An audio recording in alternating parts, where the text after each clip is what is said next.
Good evening, ladies and gentlemen. It is Sunday, April the 6th, 2025, and Sunday night means it is the night with the wise guys. I am one of your hosts. I am the Big Rican on Sports, Mike Martinez, and without further ado, let me bring in my co-host with the most, Mr. JC Blue Note himself, James Cornetti. Jim, happy Sunday to you, sir. Happy Sunday, Michael. How you doing, my friend? You're muted. No, you're not. It's slow for whatever reason. Yeah, I've been having camera issues most of the night already. There it is. Okay. So I'm doing well. You know, got the new phone rocking and didn't want to change the internet provider tonight because that would have sucked if it didn't work. But we've got a big show ahead of us. It has been a championship Sunday, a record-setting Sunday, and there is all sorts of hilarity in the hat trick itself. So what do you say we hop right into it and we get to maybe the biggest topic of the year?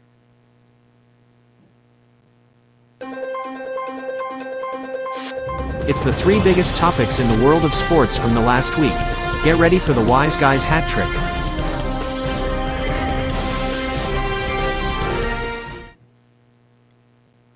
I'm not going to play our opening horn for good reason. Michael, why don't you start us off, and I will play it once your intro is done.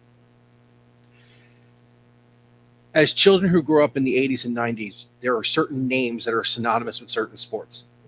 With baseball, in that time, Ken Griffey Jr., Dwight Gooden. In Cleveland, names like Joe Carter and Brooke Jacoby, all were synonymous with the sports we followed. But one, only one, has ever been called the Great One.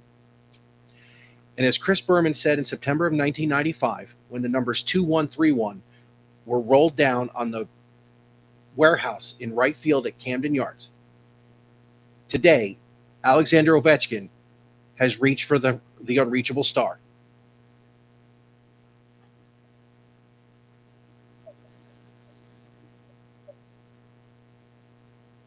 This afternoon at UBS is over. It is over. Today at UBS Arena on Long Island, Alexander Ovechkin, in the same number of games played as Wayne Gretzky, tallied his 895th goal, breaking the all-time goal-scoring record that Gretzky had held for over 30 years. 31, as Jim puts in the wonderful headline for tonight's show. Here's the craziness. We crowned an NCAA champion today. I called Jim. I was doing a port of my phone number today, switching carriers. And I called him and I said, listen, I'm porting the phone number, but if it happens, we need it goes right to the top. So, Jim, you are the hockey guy. I thank you for letting me wax a little poetic going in there. Since I started writing the blog, I felt that way. But if you would take it from here and just tell us exactly what went down today, because I will ask you this to see if you saw this. Did you see he called his shot? He did. He did. Tell us all about it, Jim. I'm gonna wind the clock way back here. November 11th, 1963. Mike, can you guess what happened on that day? Is that the day Gretzky was? Oh, that's the day Gordie Howe broke the record. That is the day where Gordie Howe scored his 545th career goal, breaking Maurice Richard's then NHL record. That record stood for 11,090 days, 30 years, 4 months, 12 days. Wayne Gretzky broke that record March 23rd, 1993. Gretzky held that record for 31 years, 14 days, 11,337. At just past 1:30 p.m. Eastern Time, Gretzky is no longer the holder of that record. The goal came at 7:26 of the second period to cut New York's lead to 2-1 after the Islanders took a 2-0 lead going into the first intermission on the power play from what was actually what we colloquially know now as the Ovechkin spot. Left circle, either between the face-off dot and the top of the circle, where you'd figure after 20 seasons, somebody would actually put a guy out in front of him right now against Ilya Sorokin, the all-world goaltender for the Islanders and fellow Russian countryman.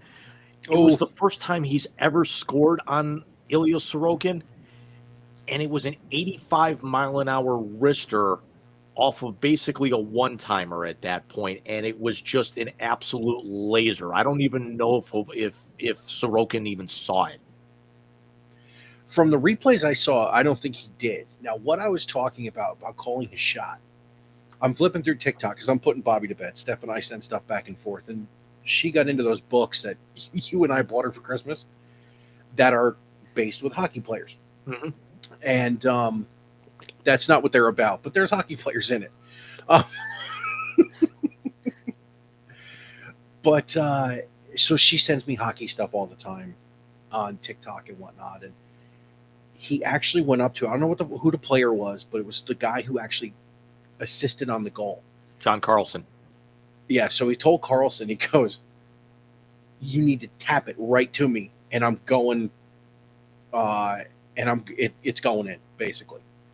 Gretzky and his wife, Janet, were there, of course. Gary Bettman, commissioner of the NHL, was there. I mean, Jim, this is a red letter moment for the NHL.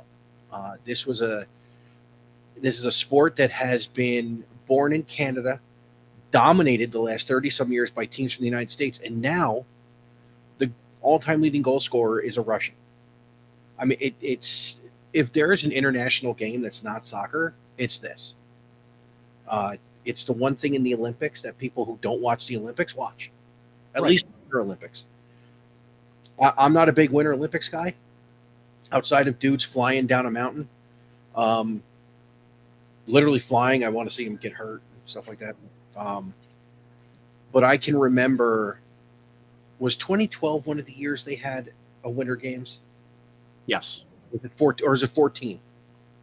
I know 14 happened because I also think, well, I'm trying to remember, was 14 one? Because I know there was a world championship right after the Lightning won the cup, and then there was the lockout. It had to have been 14 because I was living in New York and I was watching the U.S.-Russia game on my phone. Was it? Are you talking the TJ Oshie shootout game? Yes. So whichever game that was, I was watching that game on my phone. NBC yes, it was the 2014 Olympics in Sochi. Yep. NBC Sports was running a special. If you had their app, you could watch the U.S. hockey games. And again, I'm not the biggest hockey fan on the planet. Obviously, I follow it for this. But I watched that game, and I was just floored with how much the game has changed since I watched it every day. I mean, the last time I watched every day was 1994, which is a dog's age ago. Good Christ. That's the year we met, James. Yeah, we were still in high school. That was the Rangers Cup. That was Howie Rose with his his most famous call. You know, he hurt himself. So we talked about November 11th, 1963. We talked about November 23rd, 1993. Here's a date that I'm gonna throw out that, Mike, you're never going to get, because it was April the 6th, 2004, 21 years ago to the day, the Washington Capitals won the draft lottery, Oh, and the top two prospects coming out of that draft were either Alex Ovechkin or Evgeny Malkin. really? And the Caps go with Ovi, the Pens go with Gino.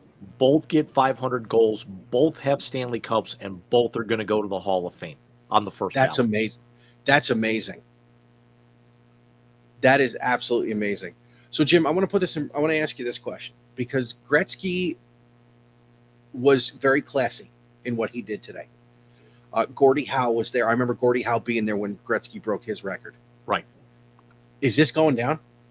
Has this now become the number one unbreakable record in sports?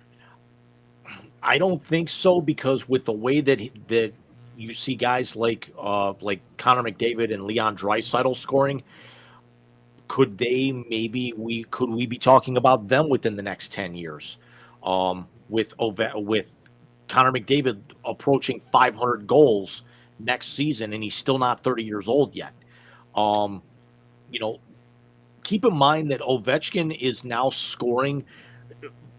Let's put this into perspective, because not, with the way that we're talking about, with the Capitals still having 5 or 6 games left in the season, 900 still could happen. And they brought up on the TNT broadcast, Kenny Albert and Eddie Olczyk brought this up. Wouldn't it be hilarious if Ovechkin finishes the regular season with 899, 8 and 99? That would be cool. That would be really, really cool. I'd here's almost hang them up. But I'm glad that you brought that up. When Gretzky got 894, which was the final goal of his career, there were 8 games left in the 1999 season for the Rangers, and he hung up afterwards. Ovechkin, with his goal today, and the fact that he got 2 on Friday night against the Blackhawks at home, and also admitted he did not want to go out to try and actually get the record on an empty netter. He deliberately told his coach just to keep him on the bench. And then they score an empty netter, and then Ovechkin has a chance to go out once they put, once Chicago puts their goaltender back in the net when the game's out of reach at that point. And Ovechkin still fires off 2 more shots, even though both went, I think one went wide, one went high. And he still actually could have had the record Friday night. It would have been very cool for him to actually do it in the Verizon Center there in DC. But for him to kind of do it I hate the idea that he did it because that was the running gag, is whose name is forever going to be attached to this. For the goaltender who gave it up. But the Islanders go out and they win 4-1 in a game they desperately had to have. But the underlying fact is Ovechkin gets the goal, but more importantly, they've still got 5 more games left this season. Ovechkin scored his 20th goal in the last 27 games and scored for the 5th straight game at 39 years old. He's put up. He has now hit the 40 plateau for the 14th time in his career.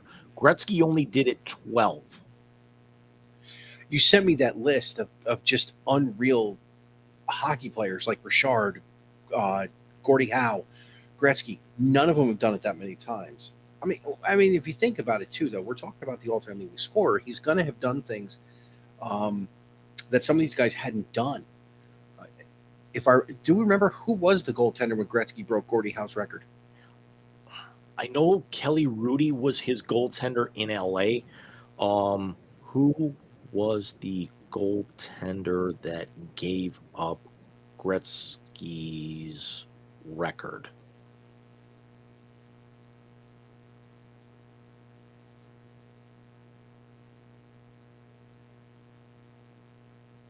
I will find this here in a little bit. I should know this. There's part of me that wants to say it was Jamie McClenaghan, but don't quote me on that. Like I ever hold your feet to the fire for anything. But couple other aspects of this is that with most of the goals that you would actually see, somebody from the Capitals go and get the puck.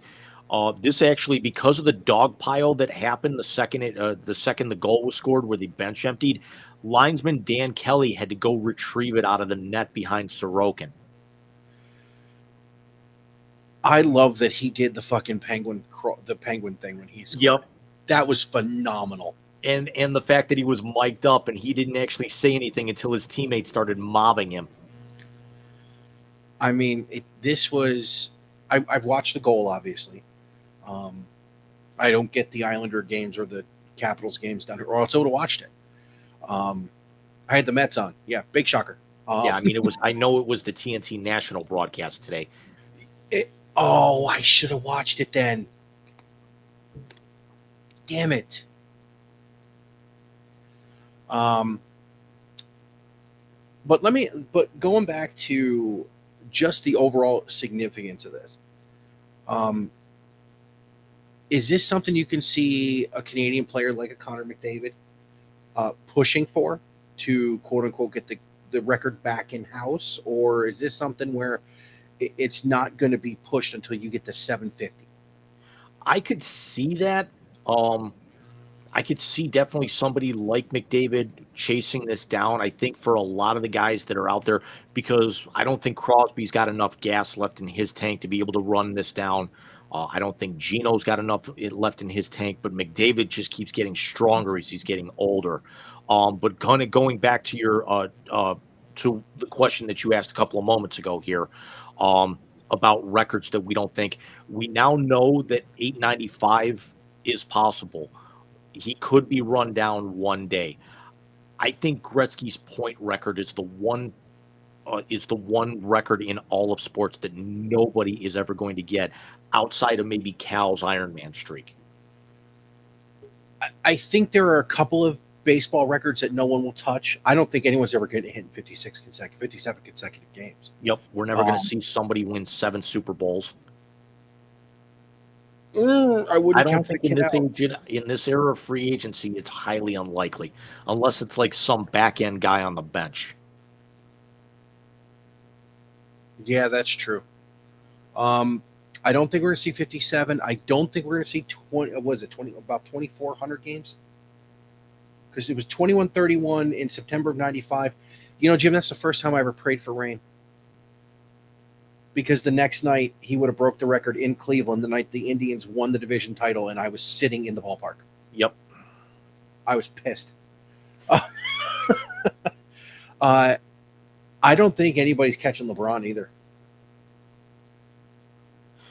Yeah, it's but you've got to have a lot of longevity for something like that. There could be some guys, coming up, over the years that might actually get close, but the fact is, he's 40. He could come back for 41, especially if the Lakers make a deeper run this year.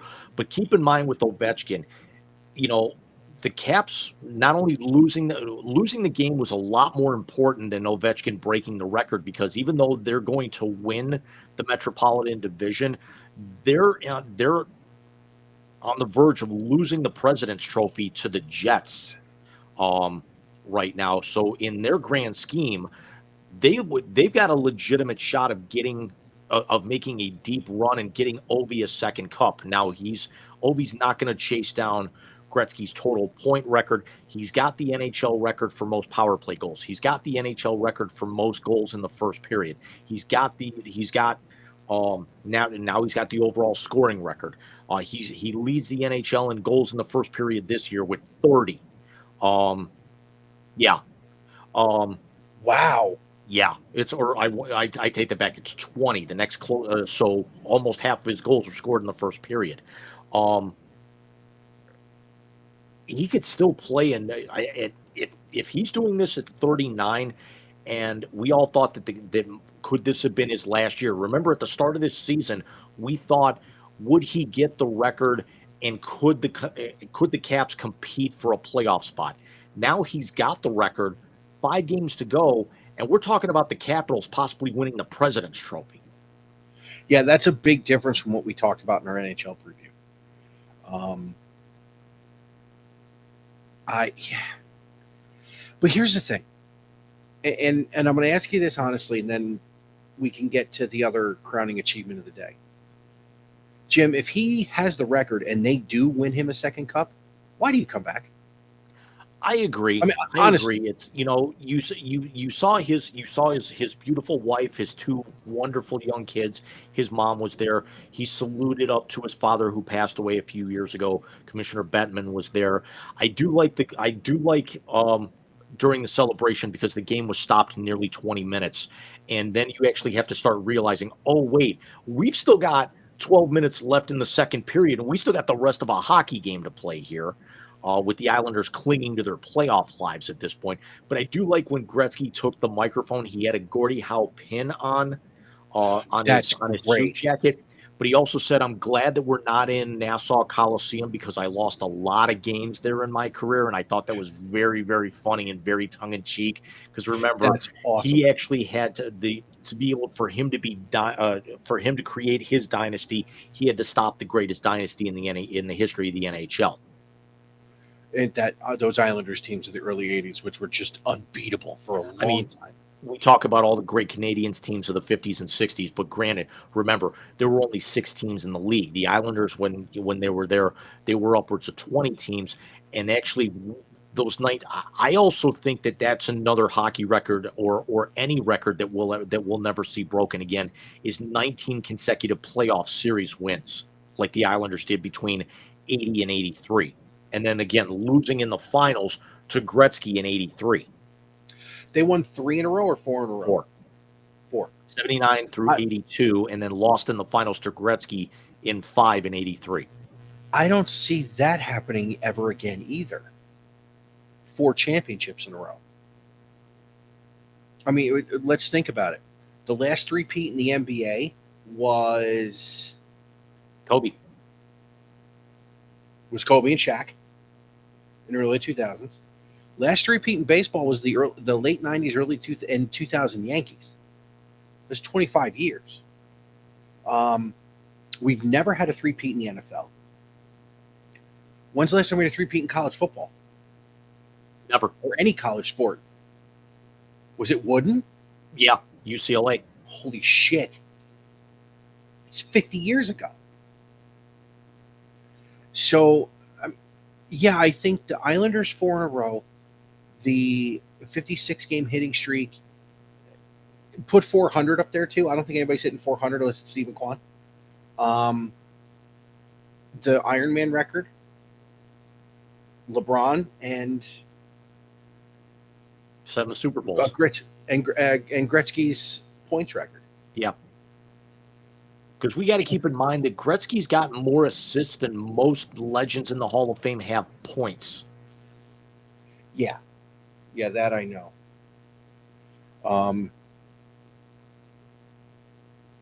Just checking something. Because we're talking about things that'll never be broken. I think that's a perfect segue into the next one. I'm sorry, Islanders. I played the Capitals horn. I got to do it for this one to close out the segment.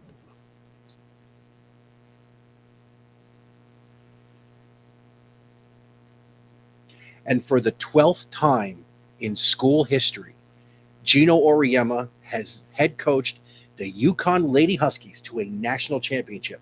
Not just a national championship. And it's going to go very blue when I say it like this.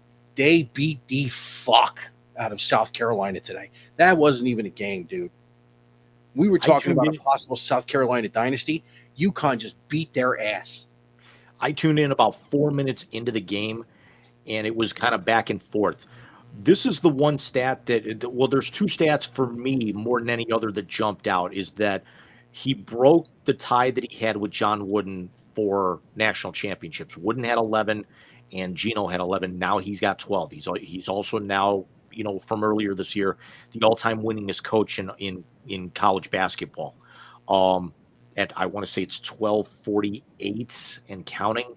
Might be up over 1250 by now, because they do count postseason into your overall stats As in college basketball.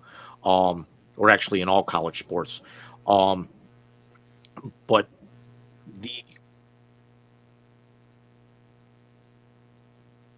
what did I have down here? Can you not read your own handwriting? No. Neither can I. Mine, that is. I've got a ton of stats here with this. It'll come back to me here in a moment what I was thinking of, but UConn broke the Final Four record on Friday night by routing UCLA by 34 points. There was a good chunk of us that were actually thinking, could they have won this game by 40? Yeah. Paige Beckers becomes the first player to ever beat 6 number 1 seeds in the tournament. I mean, that number there, you want to talk about unbreakable records. She's slapping people left, right, and center. Here's another thing about our girl Paige. 18 UConn players under Gino Auriemma have played in 4 Final Fours. Up until today, Paige Beckers was the only one not to have won a championship.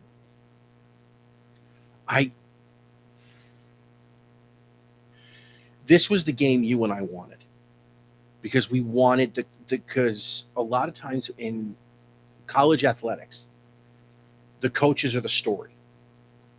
For many years in the men's game, we wanted to see Calipari and Krzyzewski. We wanted to see Bobby Knight and Louis Carnesecca, and obviously they never played each other. So that I'm just using Louis being the big name. The John Thompson against the not Rudy Tom. What the hell was the Villanova coach? Raleigh Massimino. How did I get Rudy Tomjanovich and Raleigh Massimino? Yeah, you know me from my time at CSU. I do not have the most favorable memories of Raleigh Massimino. But no one does. He was a prick, and that's fine. A few years ago, speaking of Raleigh, we had Jay Wright and Roy Williams. Roy Williams in North Carolina. Dean Smith against Bobby Knight in the finals in the 80s. Jim Boeheim against teams that he played. Who did they beat with Carmelo? Was that Kansas? Yes. Bill Self. So you had Jim Boeheim and Bill Self. In college basketball, the coaches are normally the story. In women's college basketball in the 90s, all you ever wanted to see was Pat Summitt and Gino. That's all you wanted to see. But this is the modern one. This is the greatest women's basketball coach of all time against the person who I think has the only legitimate shot of taking his title from him. Dawn Staley has built an absolute juggernaut of a program in South Carolina. Her juggernaut got the fuck beat out of it today. I mean, I watched part of that game on my phone for a few minutes, Jim. And when I tell you, I've watched a lot of UConn basketball over the years. Rebecca Lobo will always be my favorite female player for as long as I live. Who was the color analyst of today's game? Every time they win, she seems to be the analyst. Yep. I've watched a lot of Caitlin Clark. I've watched a lot of WNBA in my life because I find the women's game entertaining. That team had a plan. They absolutely executed it better than a lot of teams do at any level of basketball. And they dominated that thing from start to finish. Let's look through the stats here. UConn's big three, and I'm talking Paige Beckers, Azzi Fudd, Sarah Strong, 65 points between them. Those three outscored the defending national champions on their own. That's insanity. Michael, if I told you one of these teams only shot 4 of 17 from 3, which team was that? UConn, because you're setting me up. UConn out-assisted South Carolina 18-9 and held South Carolina to 34.4% field goal percentage. This was a defensive clinic, Jim. And all the Gino's teams can play defense. Azzi Fudd, as we can see, they're named tournament most outstanding player. 24 points, 5 rebounds, 3 steals, and she's coming back for her senior season. She's already said for the injury that she had last year where she only ended up playing 2 games and then tore the knee, and now she gets the extra year eligibility. Paige Beckers in her final game kind of goes off herself. She has 19. And Sarah Strong, 24 points, 15 rebounds, 5 assists, 3 blocks, 2 steals. That gives her 90 steals and 63 blocks on the season as a freshman. Sarah Strong is going to be the next big name in women's college basketball. We talk all we want about Juju.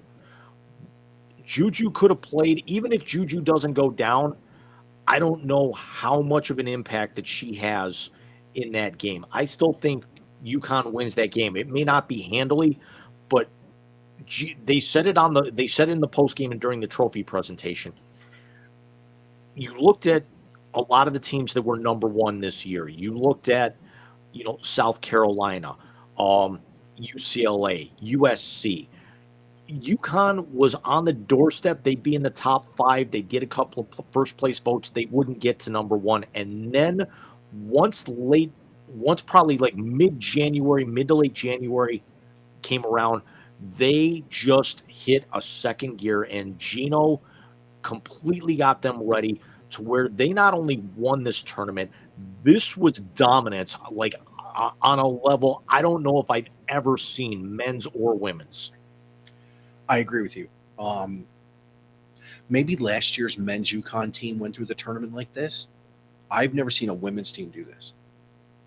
I mean, you had a great team at LSU a few years ago. You had a great team in South Carolina last year. Maybe South Carolina last year because they did go 38-0. But no, Gino had those girls ready. Here's the tournament. Here's the stat that I was trying to remember from earlier. Last year, when it was South Carolina against Caitlin Clark in the championship game, there were 15 lead changes. Today, there were 4, and they were all in the first quarter. Yeah, this was by the middle of the second quarter when I flipped my phone to ESPN. I went, oh, because I sent my sister a text. She has her best friend on the planet is also named Megan, and she's a big UConn fan. And they were in Cleveland last year. They're from out there, but they were at the Final Four last year at Nomo Romo Fijo. And I say that really fast too. She's a big UConn fan, and I sent her a text. Oh, she ought to be happy. They're up by 40. And Megan writes back, wait, what? Yep. You don't bother her during UConn games. So it's kind of like me with the Mets, but they're up 40. So what a great game today. Let's see who's got the number 1 pick in the WNBA draft. That was the other thing I was going to bring up here. Paige Beckers not only goes from Wooden finalist, she doesn't have a whole lot of time to rest because she goes from winning a national championship here on April 6th. 8 days from now, she will be the number 1 pick in the WNBA draft by the Dallas Wings. You could have had Luka Doncic and Paige Beckers in the same city. Is it sad that Paige Beckers is going to be the best basketball player in Dallas this time next week without ever having laced up her shoes yet? No, sounds about right. Especially when you have the actual modern-day Rachel Phelps running the Mavericks. Yeah. Makes sense. And especially everything that Paige has gone through, losing the better part of 2 seasons to knee injuries, and then coming back and then having this level of year, and playing alongside Azzi Fudd, who had the same injury last year, and then you end up getting the Big East Freshman of the Year, and was one of the finalists for Freshman of the Year in all of college basketball, women's college basketball, in Sarah Strong. And just, again, the numbers that we threw out with Sarah Strong earlier, you're right. This was a flat-out ass-kicking. I'm waiting for the reactors on YouTube to use the same vernacular they did for the Rose Bowl, and that was belt to ass. That's what this was. For me, this was very cathartic because I'm a big UConn women's basketball fan. We know that I follow about 7 or 8 teams in the men's game. There's only 2 or 3 I follow in all of the women's game, and UConn is one of Same. them. And it's a Same. tribute to my grandfather who only watched, his for basketball. He watched the Cavs, he watched Duke men, he watched UConn women. That was it. Yeah, I mean, obviously, with my lunacy for the city of Columbus, the Lady Buckeyes are on my. I mean, come on, you call me a Buckeye homer, you know it's all sports because I watched the women's hockey team too. Um, but yeah, Lady Buckeyes, I love Gino. I do. I love Gino, the way he recruits and how the players are just. He keeps bringing them in. And we know we're on borrowed time with Gino. He's 71 years old. He's been there 40 years. He's done everything that there is. And I think for me, it was cathartic not only for the beatdown, but to shut Dawn Staley up. She's starting to get a little annoying.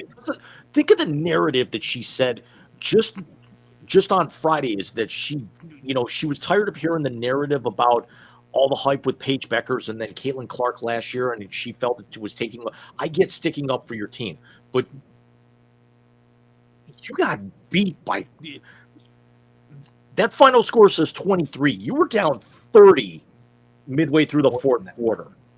More than that. Gino emptied his bench midway through the quarter.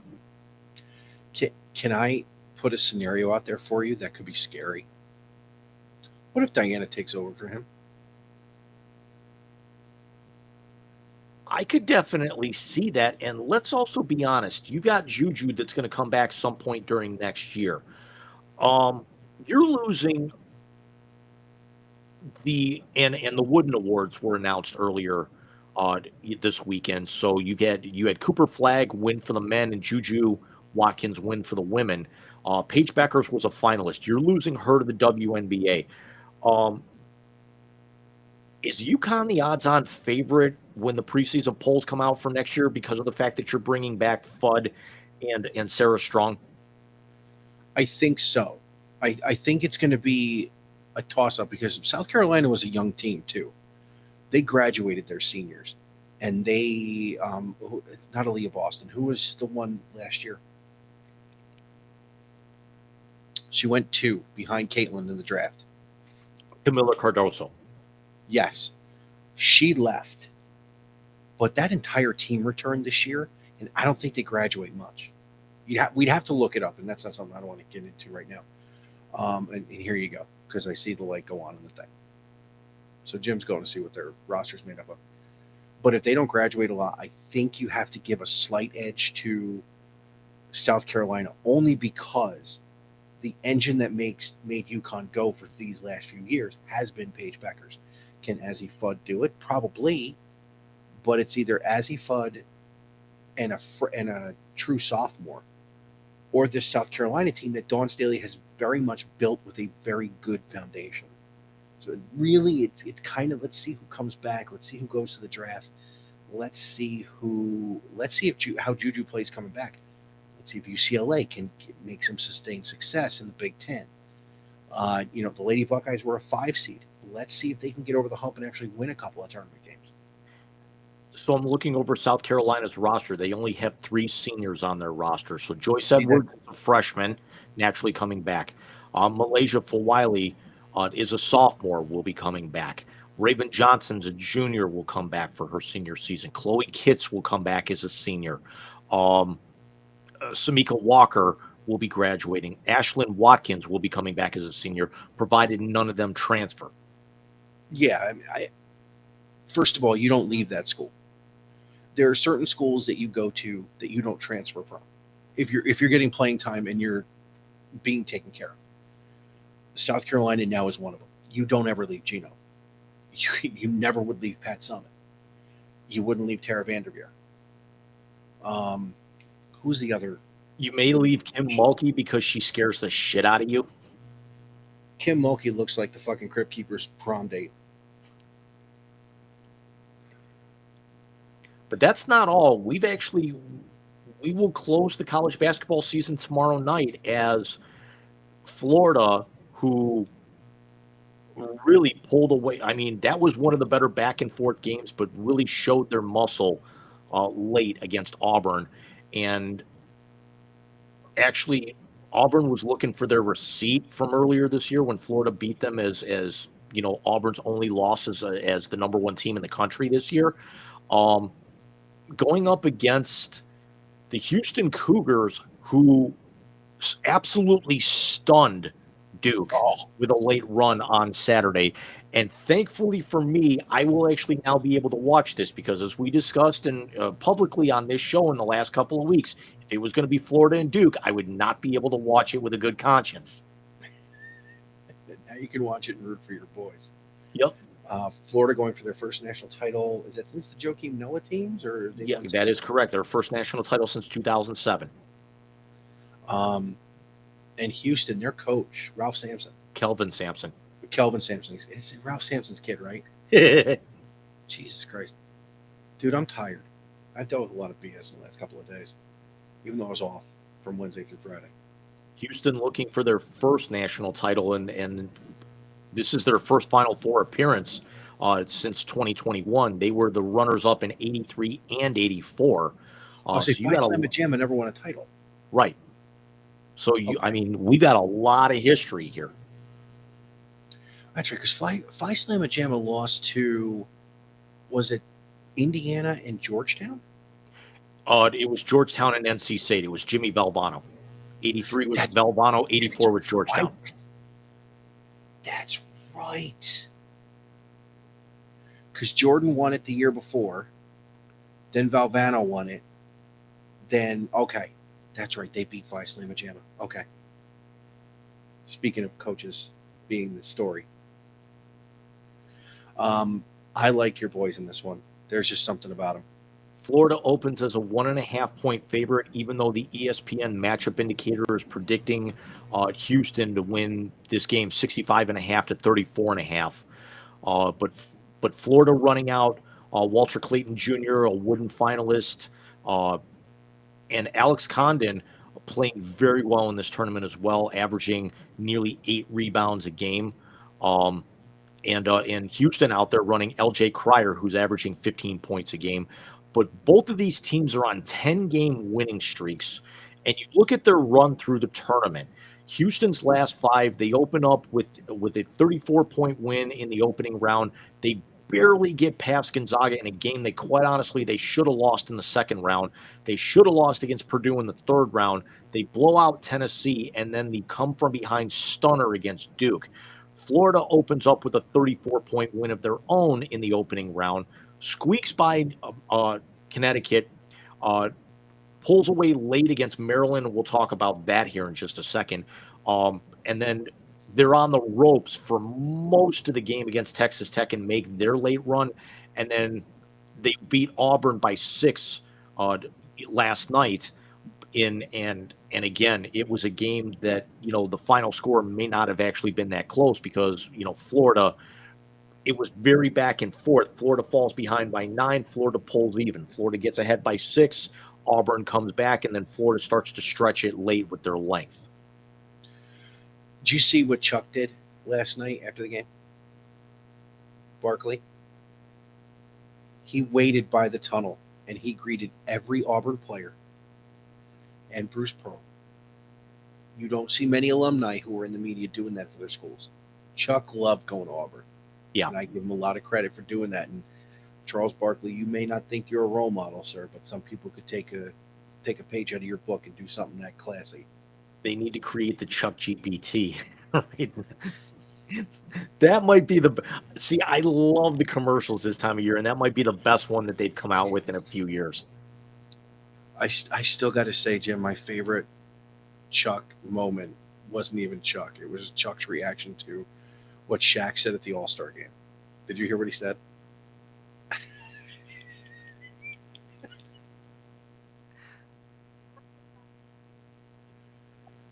Not that I can hear that.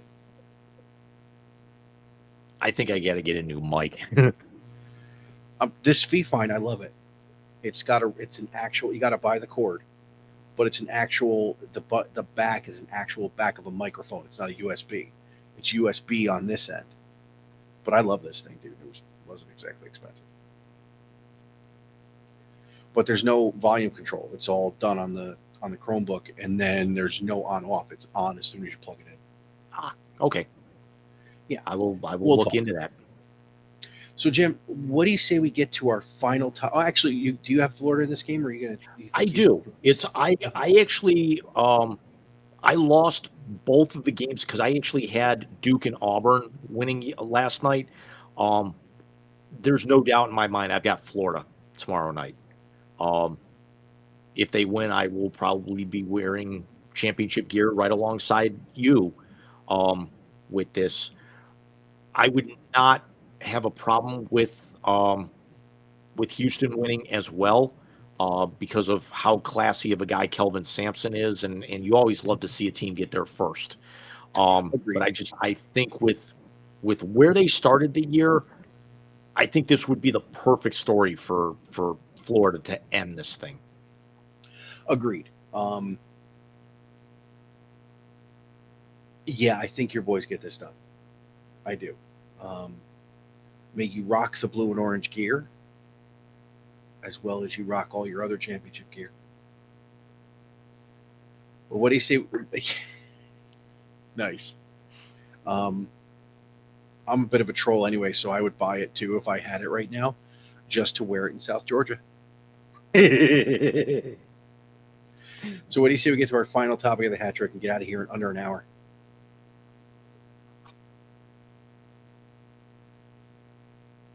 As we stay with, you know what? I'm going to throw a second one in there, going all the way back. Let's throw the whole gamut of the Gretzky and Ovechkin things out. So we played LA. Let's play some Edmonton. Nice. Look at this fucking bullshit. I just can't. I just fucking can't. So for those of you living under a rock and not paying attention, there are new things in Major League Baseball called torpedo bats. Now, there are several players on several teams using this, but it seems to be that the New York Yankees have hired an MIT. Is it a physicist or what the fuck is this guy? Yes. Yeah, okay. He's a fucking rocket scientist, probably, this son of a bitch. And first of all, the Yankees went to MIT. What self-respecting MIT anyone would do anything for the New York fucking Yankees? Jesus Christ. Massachusetts, you're killing me. Now I'm going to end up going to watch the movie 21 tomorrow. Good Will Hunting's a better MIT movie. Don't. Oh, it's bring the chance to bring down Vegas playing blackjack. No, I'd still take Good Will Hunting. Your choice is Kevin Spacey or Robin Williams. You take Robin Williams every time. But so the Yankee, basically, they're not doing anything illegal according to Major League Baseball, which is crap. The bats have been the bats for hundreds of years. Leave them the fuck alone. But here's what kills me. This is why I fucking hate Yankee fans. And I'm going real vulgar with this section because I am so pissed about this. The only good thing to come out of this is they took a picture of Bartolo Colon at opening day at Citi Field because he threw out the first pitch. They were honoring the 25th anniversary of the 2000 league champions and the 10 years of the 2015 ones. And Bartolo's got a picture of himself with the bat in a fucking jogging suit. And it says, how many dingers could I have hit with a torpedo bat? So I'm glad we have this segment because I kind of want to get serious here. And we're not going to actually petition one way or the other. Well, Mike can. My position on this is I actually want to talk to our baseball expert and a former high school pitcher. And I want to actually see, because it came out that Rob Manfred doesn't have a problem with this. They're not illegal. They're not, the barrels are not, outside the width. The weight is maybe half an ounce less than what it was, or a tenth of an ounce I was seeing. The Baseball Bat Bros YouTube channel did a video on this a couple of days ago where they got their hands on a couple of them, including the Francisco Lindor, and they said that they felt absolutely no difference. So, are we actually just overhyping this because of the Yankee factor? Yes and no. Yes, because no one likes that fucking team. No one does. Even their own fans don't like that fucking team. They're thinking they're superior to people. But no, because here's the thing. This is a franchise that right now is under a lot of scrutiny. They finally, someone big brothered them in the offseason with the Soto movie. And it was unfortunately their little brother. Fully admit that. You got 27 titles. I got 2. You're the fucking man. Very good. It's been 16 years since they won a title. By the way, Judge, who is just fucking raking right now, isn't using it. But the problem he doesn't need to. No, he doesn't. Dude, I had a conversation with somebody about that. He said, oh, yeah, I had a Mets shirt on. And he goes, yeah, I was a cheater guy. I said, listen, I respect the hell out of Derek Jeter. I don't like him. I respect the hell out of him. Same thing with Judge. It's being overblown because of what the Yankees did the first weekend against Milwaukee. Well, if anybody with half a brain in their skull and the ability to use the internet knows, the New York Yankees have basically made the Milwaukee Brewers the regular season version of what they do to the Minnesota Twins in the postseason. They're their bitch. They have put up ungodly numbers against the Milwaukee pitching staff the last few years when they've played them. So it's being blown out of proportion because they hit, 9 dingers in one game? Right. But it's not being blown out of proportion because now a team that has serious question marks, especially with the other side of the ball, was silencing their critics by just mashing the shit out of the ball. Are we blowing it out of proportion? Probably. Is the fact that Lindor is using it bother me a little bit? Yeah, a little bit. I'm not going to lie to you. But to jump in, I would definitely recommend when you have time tomorrow to watch the Baseball Bat Bros video on this. I want to say it's like between 10 and 15 minutes long. And he actually tries a maple bat. He tries some uncupped bats. He tries, again, 2 different versions of the torpedo. And he even says if you get it off the hands or it jams you, you're still actually going to get decent velocity. You're not going to get as much lift, and it's still going to rattle your hands. So here's where, when I brought this conversation up to you during our rundown on Friday morning, here's the stance I kind of wanted to ask you about. Again, I'm not going to take one here. We've seen the pitch clock to be able to benefit the hitters a little bit and speed the game up. We've seen the bases widened to give the runners more of an angle to be able to get at. As a former pitcher, what does lowering the mound do, like we actually saw a few years ago? Because if you look at it with the hitters, we've done everything to benefit the hitters but change the equipment. Mm-hmm. With the pitchers, so many pitchers are throwing gas now that they're actually now asking them to speed up their momentum. So you're not having, you're having pitchers throw 95 to 100 on average now, but they're only going 5-6 innings, and they're still not expanding the rosters to be able to allow for more relievers at that point. But talk to me here as somebody who's been in that position. What does what does lowering the mound actually do as a pitcher, and kind of relate it, if you could, to what we're seeing here with the with these new bats, even though they may be a lot of hype involved? Well, first of all, lowering the mound, you got to remember 1968 was the year of the pitcher. Bob Gibson almost was sub 1.17 in his earned run average. Basically, pitching is about leverage and momentum, and it's about using gravity to use your body to throw your baseball harder.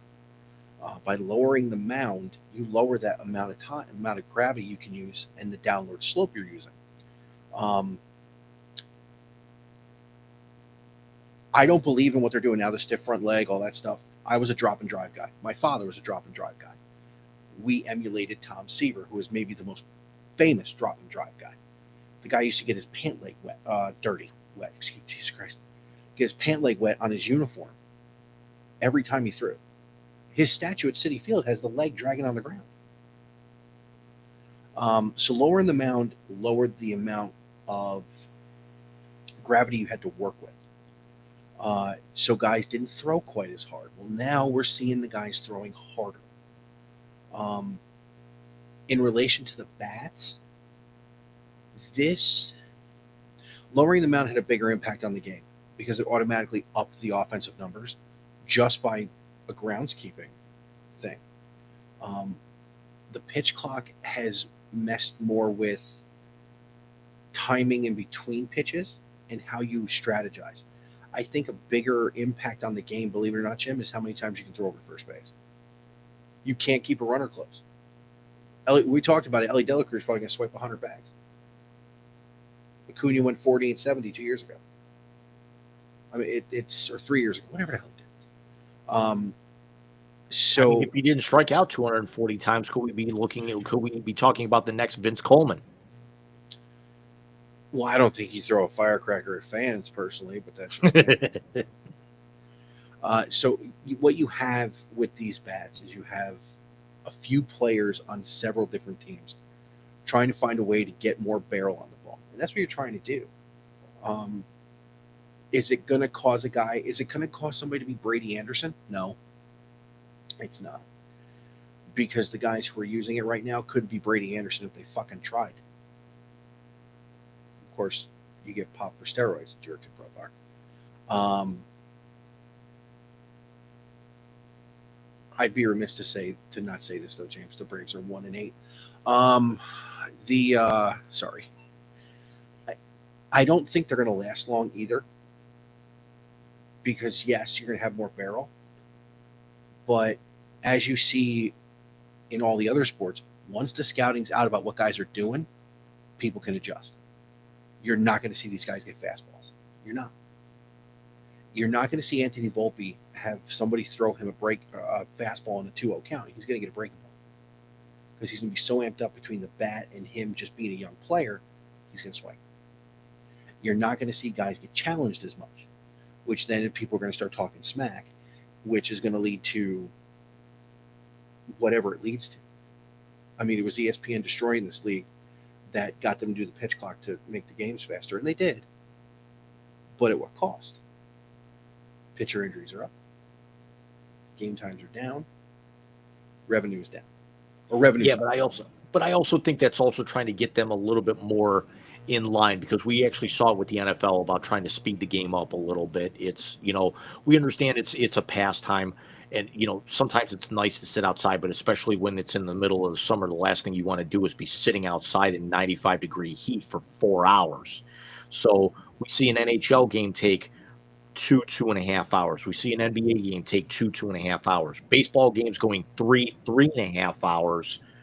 It's trying to kind of get that more in line with that, trying to actually get game. You're never going to get an NFL game done in under 3 hours, but if you can get it close, for not only TV but revenue and the fan experience and everything, I think it actually adds a little bit more action to the game, because it's a lot more fast moving. Yeah, I agree. The only problem is the other three games you brought up have time clocks and are 60-minute game, 48-minute game, 60-minute game. Whether you put NFL on either side of that with hockey, baseball doesn't have a clock. You have to get 27 outs and have the lead when you get that 27th out. So on that end, I find it to be BS. Having sat outside in those games, and now with skin cancer magnet on me, do I like that the games are faster? Yeah, I do. I don't think the pitch clock has had that big of an impact. I don't think it's been so detrimental that you can argue against it. And I don't think these bats are going to be so detrimental you can argue against it either. As long as they're within the rules, it is what it is. The blowback is because it's the Yankees. But if you want to talk about speeding up games, how about getting these games with time clocks close to their actual time clock? Basketball is the only one that doesn't. Here's my question: is that now that we actually are altering the shape of the bat, um, in this regard, and there's a possibility that it could become a little bit more uniform.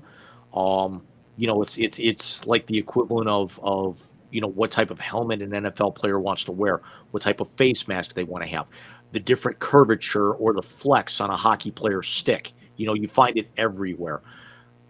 Could this also, at the very least, could this maybe cut down on the ideas of cheating by corking bats? Because of the fact that you've actually now got to drill down further, because that's where the meat part of the bat is going to be, because you're actually trimming out some of the end where normally your cork would be. Well, the thing about the cork bats, they really went out when the maple bats came in because the maple bats were harder. You saw, I mean, Bonds was the first one to use it. Really, that bat he swung was a maple bat. Um, Cork bats really went away when the maple bats showed up in bulk, obviously, because Bonds was using it for years. I want to say he started using his maybe the 98, 99, all the way through um, his renaissance as the best player we ever saw, and then found out what it was all about. So I don't think cork bats are going to be an issue anymore because they're making the maple bats as torpedo bats, which you're talking about. Uh, you're going to get a harder bat to begin with. Now, what about the amount of pine tar you can use on the bat now that you're changing its shape? Listen, pine tar doesn't make the ball go farther. If anything, it would make it go not quite as far. The only people who have a pine tar was invented because bats were flying into stands. Um, it doesn't get, other than grip on the bat, it doesn't give you a big advantage. It's like if you told us we couldn't use batting gloves with metal bats with the grips they have on there. We don't need batting gloves on metal bats other than for two reasons. One, you swing too much, you're going to get blisters. And two, you got to look cool. At least that's why I did it. The last the last question I have with this, and I'll let you have the floor for the rest of the segment. Um, could if we do possibly look into, as a baseball fan and purist essentially, I understand that you also do like some of the rule changes that have come out in Mhm. recent years. The game has to evolve. You may not like some of the changes at first. You get used to them, and then you realize, what was I arguing about in the first place? This is actually, good in the long run. Do you think we're ever going to see a day where maybe we're looking into composite or metal bats at the major league No, level? no. You're asking someone to die. I mean, the spring training incident with the Dodgers was scary enough. Think about it this way: without a metal bat, Pete Alonso set a record the other night. Most hits in a game over 113 miles an hour off the bat. He did it 3 consecutive at bats against the Marlins. By the way, they've been altering bats for years. They were just altering the handles. Pete uses an axe handle bat. Jeff McNeil uses a bat that has no knob on it. So this is starting to mess with the barrel, but they've always done things to help their swing with the bottom of the bat.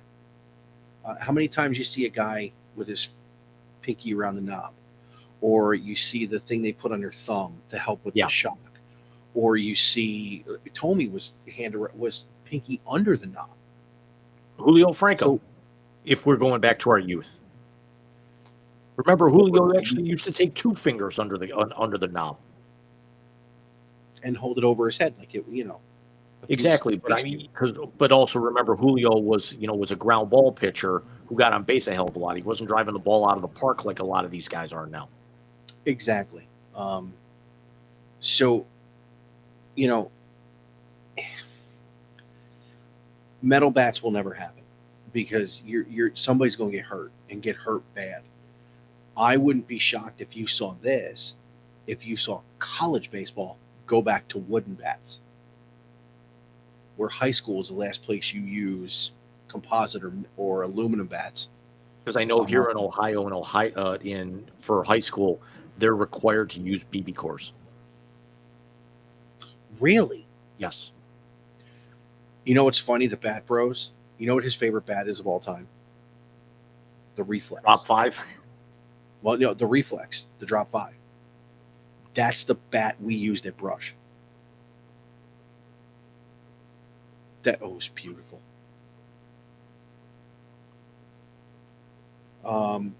But yet, so in hour 6, this is perfect time. We'll go to halftime. We'll refresh the drinks or the bottles of water, as it were, because you and I don't really drink that much. And we got to be out in under 2, dude. And we'll tell you why here on the back end once we get ready to close the show. So we'll actually try a little different thing here. We'll actually step aside for 5 minutes. I'll put a new counter type thing up on the screen, and we will see you guys very, very soon. See you in a minute.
And we're back. Might try that going forward here. A little Yeah. bit easier transition. I mean, if we have the boys for the draft, we'll probably have to do 7 because it is 2 different time zones. And New York. Yeah, it's I think it only lets me go like maybe I mean at that point maybe we do like a 10-minute because I don't think it lets me I think it goes like 15 seconds, 30, a minute, 5 minutes, 10 minutes, 30 minutes, something like that. Well, the draft we're not going to have a halftime because that's a live react, so that's not going to Exactly. But you had asked me before the show what other thing were we covering in the blast? Texas A&M, Kentucky baseball. Yeah, which I didn't actually get a chance to watch. So, Dude, it's talk some amongst bush league yourself. shit. How long is this video? It's pretty long. Let's just describe it. Okay. Let's just get to the blast and then describe it.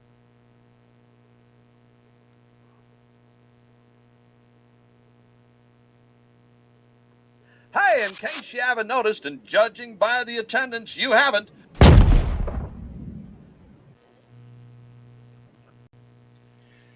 So let's start with that. So here's an interesting thing. Now, I live in SEC country, and there is a rule in the SEC on getaway day. No inning can start after 4:30 p.m. So that way the schools can travel back home and not have any issues with travel that could cause issues with getting to class or getting back. Here's It's the Savannah Bananas rule, huh? basically in SEC conference play, Kentucky was playing against Texas A&M. Kentucky had a lead going into the 8th inning. You cannot start an inning past 4:30 p.m. if on getaway day. Kentucky called 2 mound visits. They claimed they had a problem with pitch comp. And the Texas A&M coach went ballistic. The 2 coaches almost came to punches on the field. The guy from Texas A&M walks out of his dugout screaming. This was Bush League. Now, I understand strategy. I understand all that stuff. This was straight fucking Bush League. Because, I mean, Kentucky, you're not a basketball school anymore either. Don't fuck up being a baseball school. I mean, at least now you're going to give me something to watch because my new sports note's going to be uploaded after we get off the air tonight. And the next big I'm going to have to wait around 25 minutes for that to finish. Yeah, and the next big Recon blog goes up tomorrow, by the way. I'm not finished. I have so much more to say. Which we won't discuss in the blast for reference if I'm trying to get the blog off the ground and nobody's reading the damn thing except me anyway. So, so in the blast tonight, let's talk first the third thing on the list, James, because I know this is something you are so excited about. And that is the Switch 2 is being released in 2 months. June 5th. So Nintendo does their direct review unveiling on their YouTube page, and which is funny is because there's a 3 to 4 second delay with the audio, or a half second delay, something like that, with the US feed where it's overdubbed in English, but the Japanese feed. So you had a lot of people that were actually watching the Japanese feed and just reading the subtitles. Releasing June 5th, we'll have 8 times more storage space. Will run at 1080p. Will not be OLED. Will be LCD display instead. The Joy-Cons will be magnetic. The buttons are larger. We'll actually have webcam support. We'll have built-in mics. There's a built-in chat Discord type button Really? in there. 4K support for docking. Wow. And then they break the internet for two reasons. Number one, the price, and I'll talk about that here in a second, which was actually revealed afterwards. And secondly, all of the third party and game reveals that come out with this. It basically was like if you remember E3. Yes. So this was their E3. So Nintendo crushed Sony out of the park with this. There's going to be GameCube will be coming to the Nintendo Online.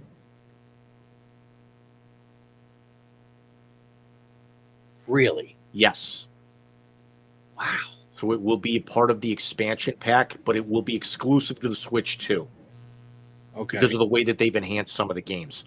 There will be a new Zelda Hyrule Warriors game. No shit. They will be a lot of Switch 1 games will actually be getting Switch 2 upgrades for graphic enhancement and sound quality. Okay. Final Fantasy VII Remake will come to Switch 2. Oh.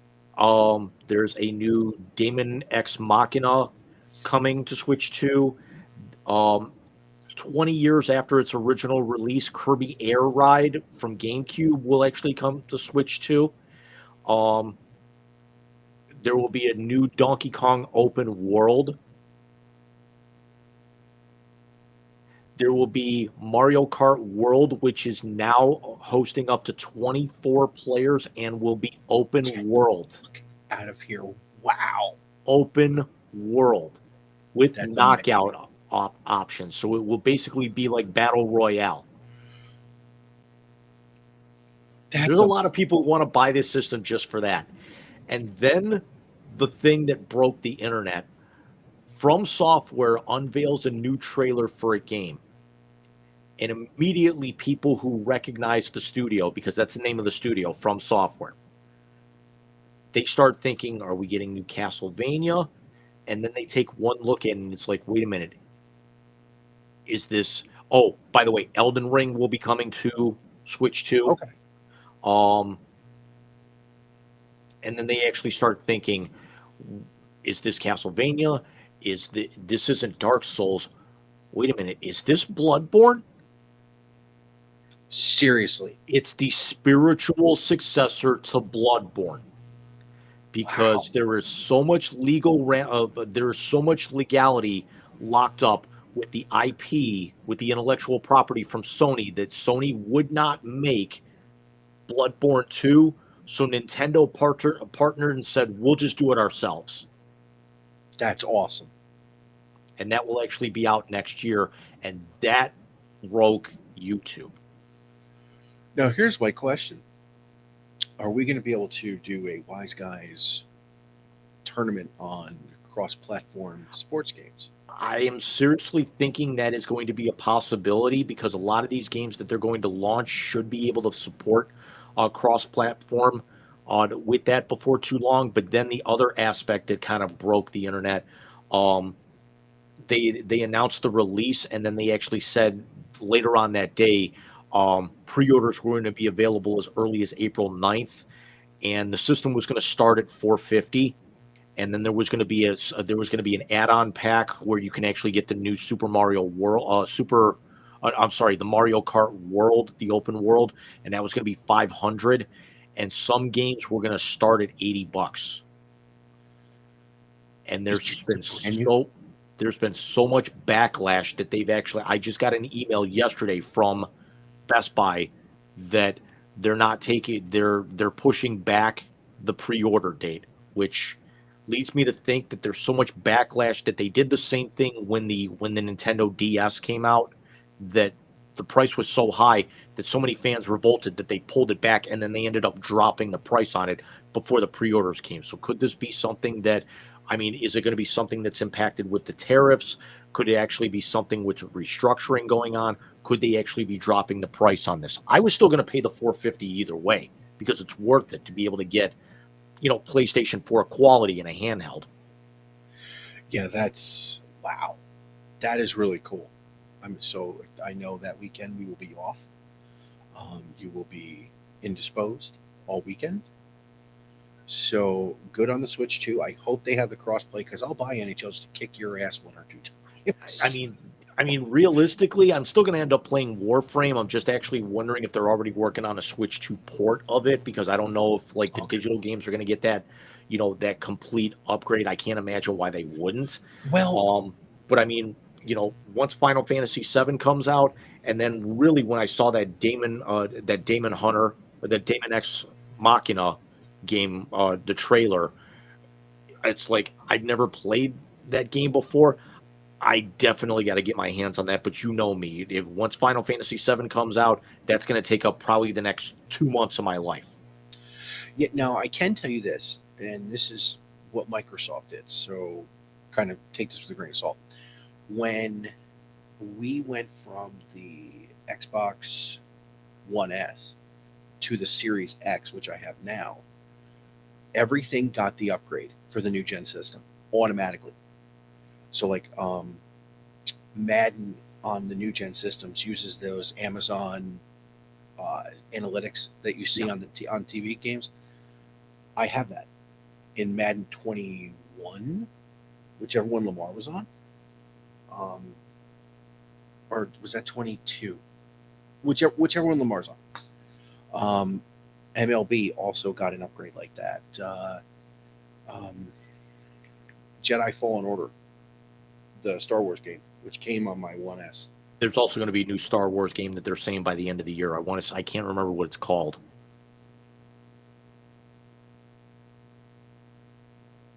Considering I've actually watched I've watched like 9 different reactions of content creators like streaming the thing, and I can't even remember what it was. So if it's the one that's on the Xbox and the PlayStation, it's Cameron Monaghan from Shameless and Gotham, who plays a Jedi named Cal Kestis. And there's talk they're going to Disney's going to bring Cal Kestis into the Star Wars universe in live action, which it's Star Wars Outlaws. It's the Ubisoft game. No shit. Yep. That's amazing. We got to tell John about that. I don't think that's going to be exclusive. I do know that the From Software game, which is by the way called the Dusk Bloods, so you can definitely tell that there's like a lot of Bloodborne with that. That's going to be a Switch 2 exclusive at least for the first 5 years. Gotcha. More power to you, man. I'm still waiting to get enough points to get the show 25. So. And I know I'll be able to play this. I'll be able to do the show next year as well because, that was already out on this one. I just didn't actually know if it actually supported cross-platform through Switch. Yeah, I think that's going to be one of the things I do soon is go back to being able to play online. I enjoy it, but I have fun here just doing my stuff. So let's get to the Basketball Hall of Fame class of 2025 because that is a hell of a class. And I have to tell you, females are the headliners.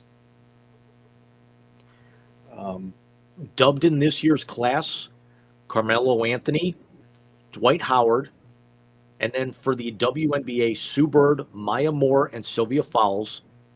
Miami Heat managing general partner Mickey Arison, current Chicago Bulls head coach Billy Donovan, and former NBA referee Danny Crawford. Danny Crawford's long overdue. They should have put him in while he was still active. You can tell this is a National Basketball Hall of Fame, not a Pro Basketball Hall of Fame, because Billy Donovan, as good as he has been in the NBA, he is better known for 2 back-to-back championships in Florida, which hopefully they end that drought tomorrow night. But he also had a very, very good run. I mean, certainly not Hall of Fame worthy, but a very, very good run with Oklahoma City. He did. He absolutely did. But he made his mark, his lasting mark, in college basketball. Between Providence and Florida, absolutely. Exactly. But let's get to Carmelo Anthony. Obviously, is in the conversation of best player to never win a title. Carmelo. You know that? Huh? Carmelo. Exactly. But Jim, does Carmelo going in make that 2003 draft class the best draft class of all time? I would have to say yeah, but you know my feelings on Carmelo when we talked about this, when we were broaching this subject. Yeah. I think they hit the home run with Mickey Arison. I think Joey Crawford was a no-brainer, and again, long overdue. Um, I think the WNBA players, absolutely. I'm almost wondering at this point if you have to put Melo and Dwight Howard in there basically by default at this point because you got nobody else really out there because quite honestly, neither one won a title. Dwight Howard's got a ring. Dwight Howard's got a ring, but as a backup. No, they don't get out of the Western Conference Finals without Dwight Howard. They beat Jokic that year. I mean, he's the one that locked down the Joker. It's semantics at this point. I understand. You know, I think both put up a lot of numbers. Dwight Howard, I think, was a little bit more deserving because he also had the defensive numbers to go with it. But Agreed. Carmelo never even played in an Eastern Conference final. Did he get to a Western Conference final? I think with one. Denver. I think so. One conference final. Of course, because this is the National Basketball Hall of Fame, not professional. He does have that run at Syracuse on there. You know, that's one thing some of the other contemporaries in that draft don't have is a national championship in college where they were the workhorse. Phenomenal scorer. He's got a couple of Olympic medals too. And again, that draft class, dude. What was it? LeBron? Did Melo go 2 or 3? Melo went 2, and then Darko Milicic went 3 to Detroit. Or was it switched? Did Darko go 2 to Detroit and Melo went 3 to Denver? Yeah, you're right. It was Darko at 2. And Darko actually even had a ring. Jesus Christ. Because Darko was a rookie when Detroit won that year. That's right. But I got to tell you, the girls, the ladies. According to ESPN, the 5 players selected as individuals, Bird, Moore, Fowles, Howard, and Anthony, 11 championship teams, 15 gold medals, and 37 All-Stars. That's crazy. I'm sorry, 37 all-league first teams and 45 All-Stars in their careers. Good God. Now the All-Star I could care less about because it's a popularity contest, but you can't argue with the first teams, the championships and the gold medals. Agreed. Sue Bird and Maya Moore, again, and even Fowles, slam dunks. Should have been in already. So that'll be interesting. It's in July, I think, right? Correct. July or August. Up in Massachusetts at the Naismith Hall of Fame. Speaking of Hall of Fame, we have to. It's actually Memorial Day weekend. It's September 5th and 6th at Mohegan Sun, and then the Hall of Fame in Springfield. Oh, okay. I've actually been to that one, Jim. I've taken a shot on the peach basket. I was like 12. Did you see the Capital One commercial with Chuck dunking on it? Yeah, I did. Man, my eyes are itchy tonight. Speaking of the Hall of Fame in basketball, we have to say goodbye to a future Hall of Famer. As Elena Deladon has hung him up, the multi-time MVP, one-time champion, multi-time All-Star, has hung him up after 10 years in the WNBA. Coming off a very tough injury. She had, it was at knee or back with her. I can't remember which one. It was back. Yeah. She unfortunately is falling into that Larry Bird syndrome that just career cut way too short with back injuries. She was so good. Yeah. Well, entire career with the Washington Mystics. Backstopped them to a title, obviously. But yeah, so the WNBA's lost Diana Taurasi and Elena Deladon the same offseason. But they're getting Paige Beckers and several other really, I mean, they're also getting, I can't think of her name off the top of my head, but that stud guard from TCU is coming out, and she's going to be in the lottery. Van Lee. Yeah. They've got her projected going 8th. Who's picking 8th?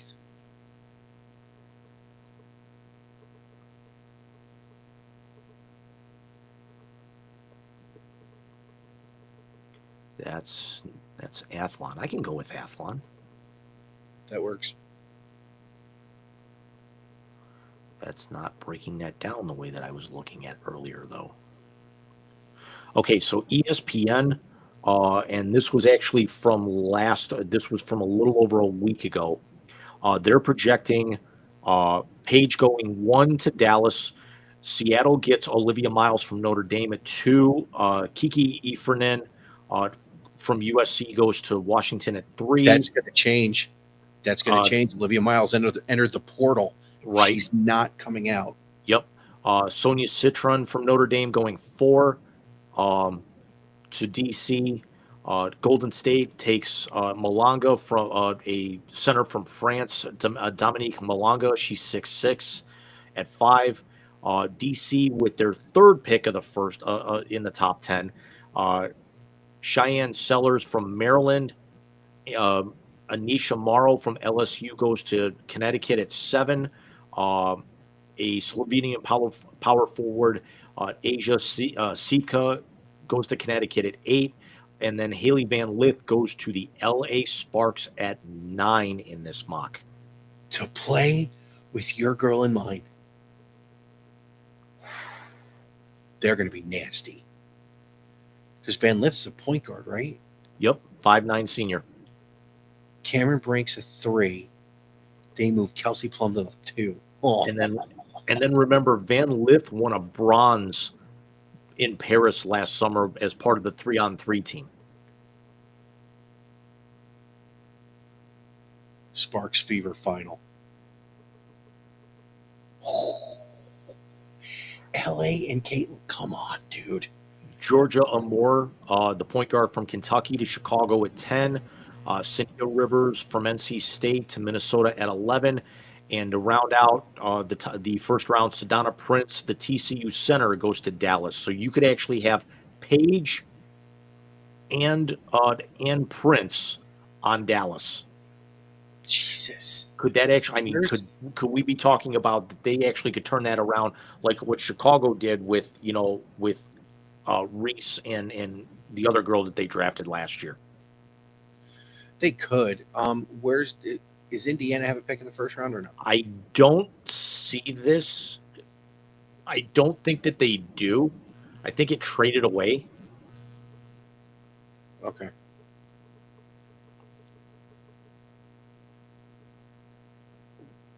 That's what I was looking for. So Seattle's got 2 from Los Angeles. Washington gets 3 overall from Chicago.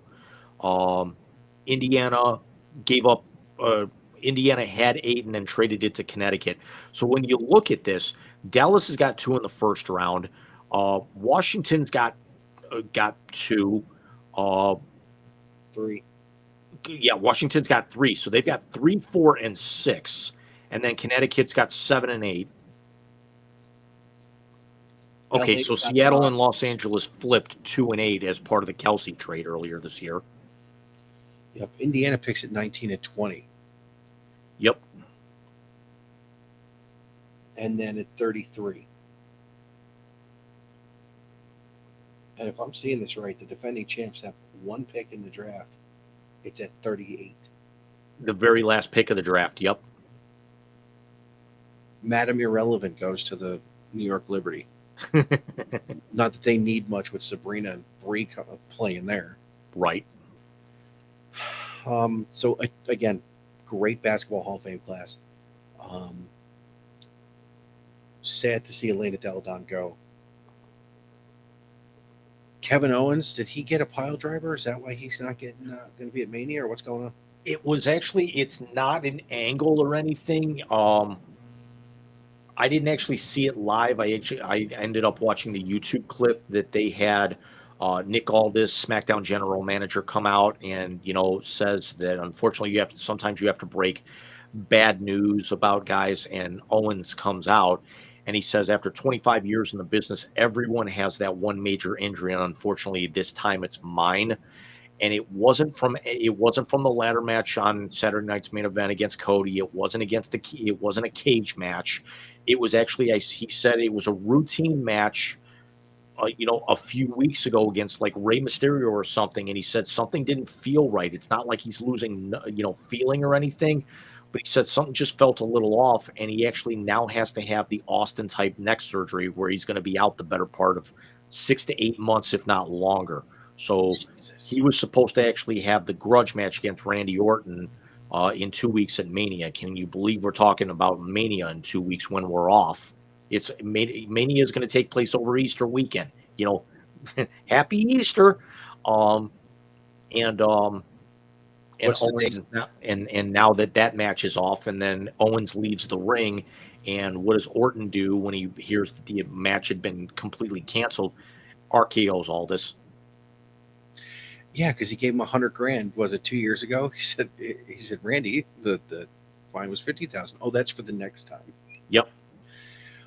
By the way, my favorite moment from all the Mania stuff is CM Punk calling in the favor.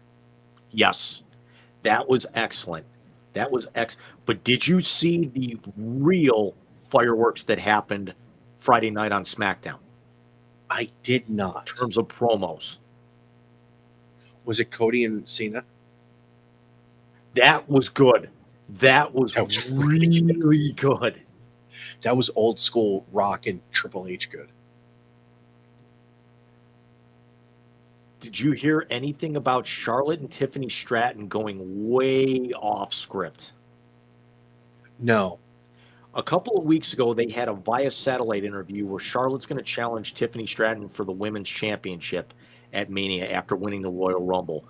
And there were a lot of people that actually saw Charlotte go off script and bury Stratton's character. Tiffany decides to get her receipt, and a lot of reports are saying that both ladies didn't stick to their script very much. And Tiffany got her receipt in a really, really good way, even though it was a train wreck of a segment. She called Charlotte a Nepo baby. She says, I'm 25 and the champion of and the champion going into WrestleMania. When you were 25, you were drinking in your daddy's basements, trying to make the volleyball team. I'll get to the Crusher here in just a second. The crowd was... Charlotte got, it wasn't just nuclear heat, it was go away for good heat. Every time she tried to talk, they were booing the shit out of her to where you could definitely tell it rattled her. They gave her the Hogan treatment? Really? Charlotte is so plastic you can't even recognize her anymore. So no, she's heavy.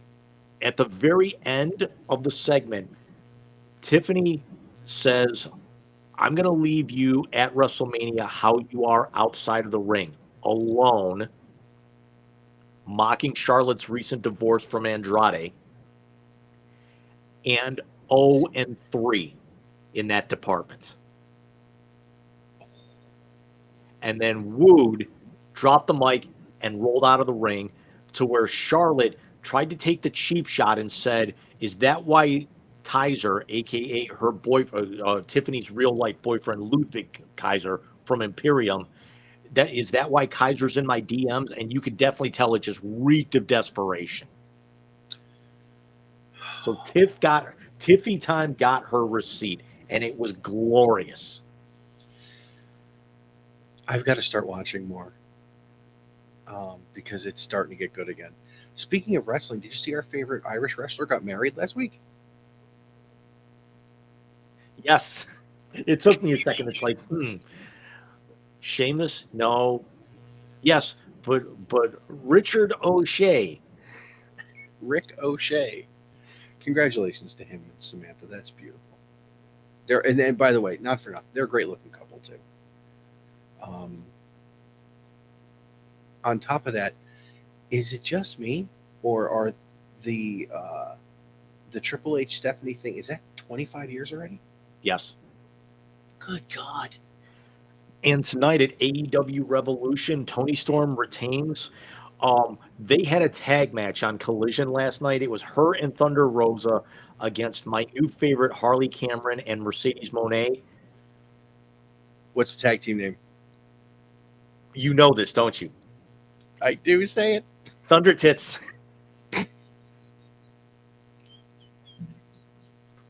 I almost cried. Could we say Thunderstorm? No, it's Thunder Tits. That was Tell me Tony Storm is not the greatest thing in wrestling. She is. She's basically Marlena Dietrich in or one of those old 40s movie stars. Uh-huh. Who's the one in Sunset Boulevard? She's Mona Desmond. She's fucking Mona Desmond, dude. So also in recent weeks, they've actually been teasing friction with FTR, where they're pairing up with Adam Copeland, the former Edge, because they challenged for the Trios Championship tonight. And there were some arguments between the members of FTR, and as it turns out, it was all a ruse because they appear to have put them, put their differences aside and everything, and made up and everything on Collision last night. Turns out they turned on Cope tonight. Oh. I'm just actually, I almost am upset that Tony Storm won because she beat a 25-year-old prodigy who's going to be the next great thing in women's wrestling. Her name's Megan Bayne. Oh, okay. They call her the Megasis because she's got this Greek goddess look to her. She's a 25-year-old brick shithouse of a woman, power lifter and everything, but she's not in all due respect to Jordan Grace, she's not veined everywhere, but she's she's powerful. She's got mic skills. She's fantastic in the ring. She's sexy. She's got she's the four-tool player that you need. She's going to be a former a multi-time over women's champion. Did you see Jordan Grace tossed a dude out of the ring the other night? That's not that hard for Trisha. No, she's a beast. But other injuries that were also announced, AEW, Orange Cassidy is going to need surgery. He's going to need some time off. Jay White broke his hand, and it's actually altering the booking of the Owen Hart tournament. So Jay White's going to need a couple of months off. And Darby Allin is starting his climb on Mount Everest this month. So that's the only reason that he's not going to take the world title from Jon Moxley before All In Texas later this summer, because it's going to take about 2 months to climb. So we may actually not see Darby until the fall at this point. Sounds about right. So, Jim, good blast. But it's time for band practice, James. Would you shut up and just push the button already? No, God! No, God, please, no! No! No! No! It's the YZ Translator on the Wise Guys Sports Show. I'm forever unclean.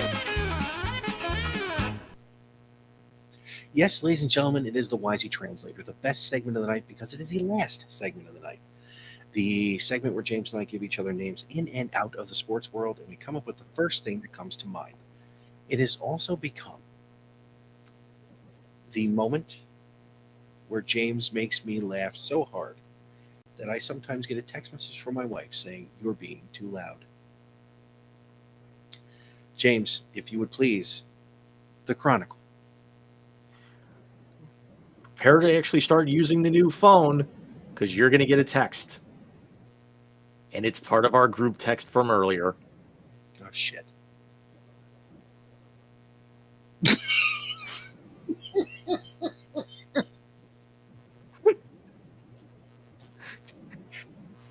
Did you see what she called me when I put my avatar in there?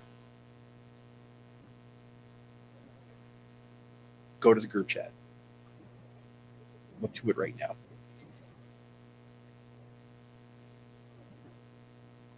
No, that's your and my group chat. Pulled the wrong one. No. Timu Pitbull?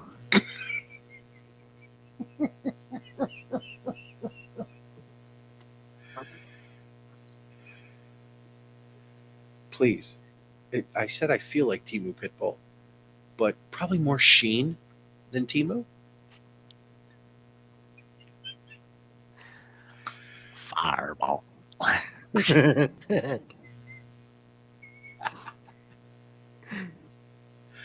Oh my god. The fact that she called me Timu Pitbull, I mean, that just caused friction in the house. Speaking of, do you know every time we see a bald person, they go, Daddy, he has no hair like you? Not lying. No. He actually asked me the other night, he said, why did Grandma and Papa take your hair? My mother and father. And I said, no, Bobby. And that's you throwing him down the stairs afterwards. And I said, no, Bobby. Your brother and sister did that.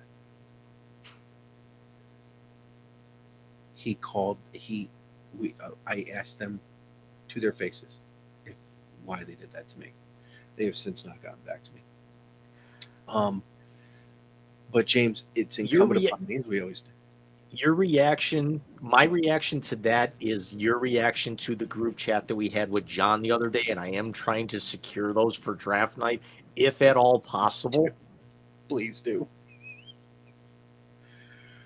But it is incumbent upon me to give you the first name of the Wisey translator. So tonight I am going to go there, and I am going to give you someone we spoke about earlier. And your first name of tonight's Wisey translator is UConn 12-time national championship head coach, Gino Auriemma.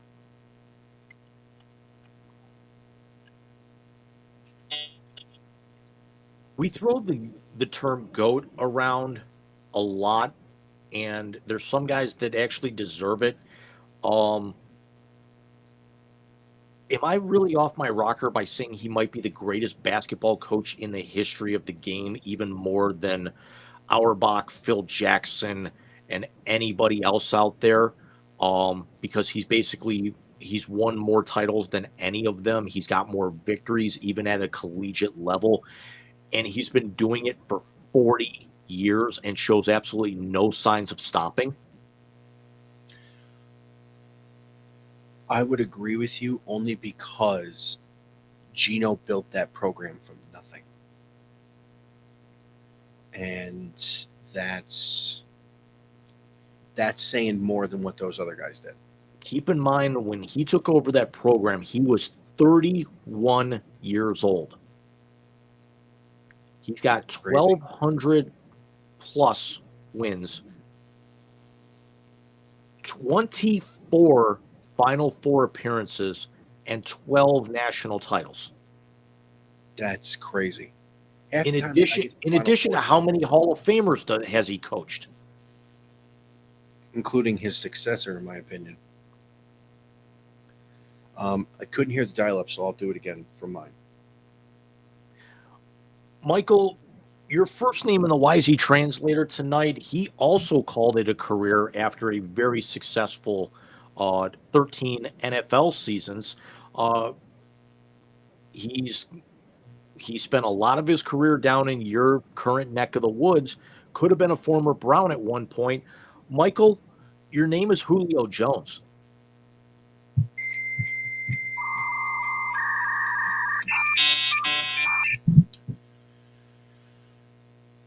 Best wide receiver to never win a title. I think that's the best way I can label him. And that's on Dan Quinn and his defense. Julio Jones was dominant. and he was really the first big body guy that could run like that. So yeah, tip of the cap to Julio Jones too. He's going to Canton. He won't be a first ballot Hall of Famer, but he's going to Canton. I mean, he might be. He might not be. He certainly won't be unanimous, but for the numbers that he put up, the Pro Bowls that he made, the first or second team All NFLs, and he's a major part where they were one stupid quarter away from bringing Atlanta their first ever NFL World Championship. Very true. Him and Matty Ice were phenomenal. Because let's also be honest, from this generation, really maybe outside of Phillip Rivers, Matt Ryan's got to have his face up on the mountain of best quarterbacks never to win a Super Bowl. Agreed. And the former Georgia Bulldog Matthew Stafford would have been on that mountain had a few years ago not happened with the Rams, obviously. But yeah, no, I think that's going to be the next big one that we hear about is Julio Jones going in. Sorry, it sounds like everybody's moving around upstairs. I was just checking my phone, making sure there wasn't. You just want an excuse to play with your new toy. Well, I've been playing with the new toy since last night. When I copied everything over, I just needed the phone number to go. So I had a different phone number for down here. I was like, let me call some people with this and really screw with them. So the secondary number that you texted me, that's not good. It's back to the original number now, correct? Yeah, it's back to the New York number now. Okay. Because it was funny because when I said phone is ready, phone calls were coming up the New York number, text messages were coming up the Georgia number. Everything is New York number now. Okay. So James, your second name in tonight's Wisey Translator. And again, I'm going to go there with someone who we've spoken about at length tonight. Your second name is now all-time leading goal scorer, Alexander Ovechkin.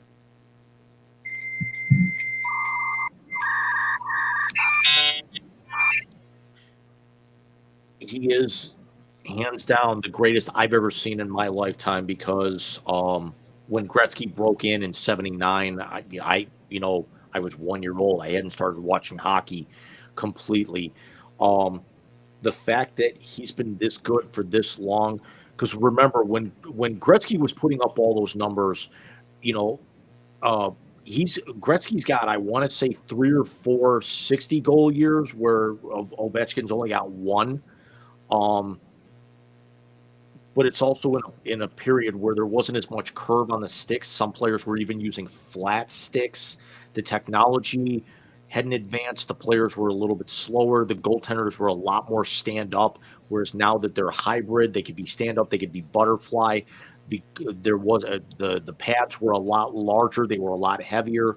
Goaltenders didn't move around nearly as well. They weren't as flexible.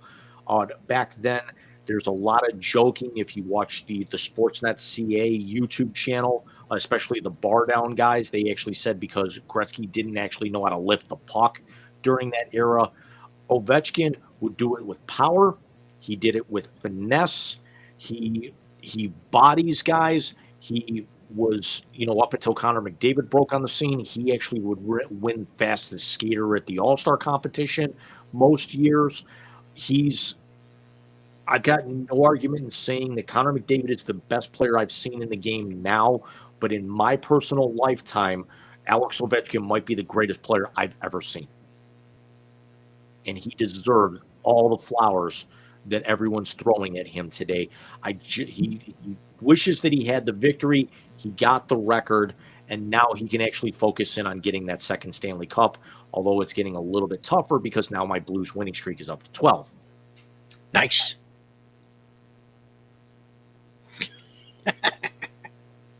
So, Michael, I'm going to go a little off the board here and throw a name that you might not be 90% familiar with, but there's fallout with this. Your second name in tonight's Wisey Translator, somebody who's declaring for the draft, but not in the WNBA. I'm talking the NBA, and I'm talking now Maryland star who decided not to follow his Benedict Arnold head coach to Villanova, and that's projected lottery pick Derek Queen.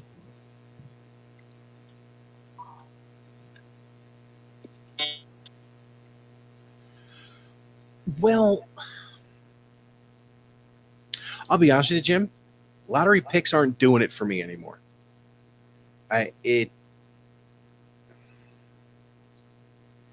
Watching the Cavs, I have seen that you cannot build a team through just lottery picks. So lottery picks just don't do it for me anymore. I didn't watch him play much. I think I caught the one Ohio State Maryland game, so I saw him play a little bit. He didn't impress me. I'm shocked he didn't follow his coach to Villanova. I also think it's coming out here early. That's going up in about 20 minutes. That's your that's the sports note. We'll get into mine another time.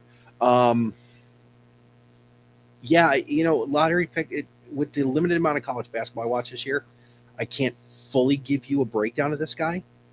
But if he didn't follow his coach and decided to go to the NBA, more power to him. Fuck that coach. If I were to throw a few names, who do you actually think, not who you think is going to be the best their first year, but who might actually have a little bit more staying power? Walter Clayton Jr. out of Florida. I'll play Nepo baby here. Cooper Flagg, Derek Queen, or Jahani Broom, the stud from Auburn.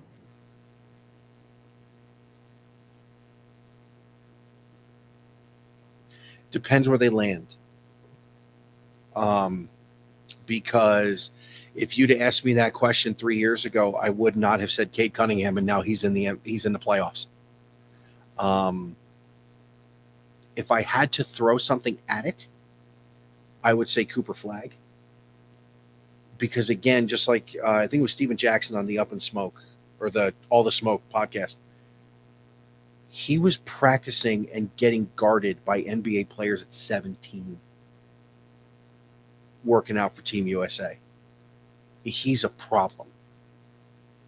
And I mean, more power to, Cade Cunningham getting the tutelage of KY Nipple Twister. Yes. I had to throw it in. We have not tried that in a few weeks. I was throwing it against the wall to see if it would stick. Yes, I actually went awesome. Nipple baby on that. So, but for me, I'm going to say with Flagg, it would have to work for him going to Charlotte. So I would not actually have a problem with frozen envelope at that point or weighted ping pong ball. But there's part of me that thinks just with the way that he's blossomed in this tournament and really all year, and the fact that he's already got the size and he can bang, I'm starting to lean towards Jahani Broom. Broom is very interesting. Broom is a bigger Charles Barkley.